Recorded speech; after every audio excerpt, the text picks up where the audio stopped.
அமெரிக்காவின் டெக்சாஸ் மாகாணத்தில் நிகழ்ந்த ஒரு கோரமான ராணுவ ஹெலிகாப்டர் விபத்து அந்த பகுதியில் பெரும் அதிர்ச்சியை ஏற்படுத்தியுள்ளது. அமெரிக்க ராணுவத்திற்கு சொந்தமான AH-64 அப்பாச்சி என்ற அதிநவீன தாக்குதல் ஹெலிகாப்டர் நேற்று மதியம் மத்திய டெக்சாஸ் பகுதியில் உள்ள ஒரு வெட்டவெளி நிலத்தில் திடீரென்று விழுந்து நொறுங்கியது. இந்த விபத்தில் ஹெலிகாப்டரில் இருந்த 2 ராணுவ வீரர்களும் சம்பவ இடத்திலேயே உயிரிழந்தனர். இந்த விபத்து எவ்வளவு சக்தி வாய்ந்ததாக இருந்தென்றால், ஹெலிகாப்டர் விழுந்தவுடன் ஏற்பட்ட பயங்கர வெடிசத்தத்தால் அந்த பகுதியில் காட்டு தீ பரவ தொடங்கியது.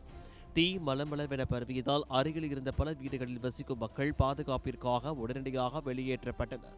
இது ஒரு மிக கொடூரமான விபத்து என்று பெல் கவுண்டி ஷெரீப் அலுவலக செய்தி தொடர்பாளர் கிளிஃப் கோல்மேன் தெரிவித்துள்ளார்.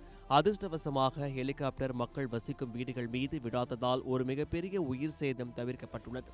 விபத்திற்கான காரணம் குறித்து இப்போது வரை எவ்வித அதிகாரப்பூர்வ தகவலும் வெளியாகவில்லை.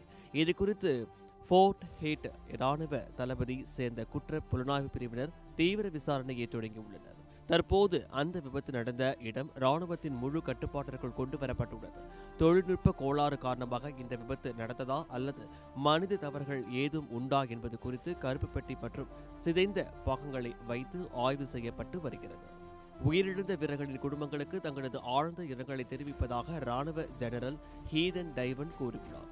உலகின் மிகவும் சக்தி வாய்ந்த தாக்குதல் ஹெலிகாப்டர்களில் ஒன்றாக கருதப்படும் அப்பாச்சி ஹெலிகாப்டரை விபத்திற்குள்ளானது அமெரிக்க ராணுவ வட்டாரங்களில் கவலையை ஏற்படுத்தியுள்ளது. கடந்த சில மாதங்களாகவே அமெரிக்காவில் ராணுவ ஹெலிகாப்டர்கள் தொடர்ந்து விபத்தில் சிக்கி வருவது குறிப்பிடத்தக்கது.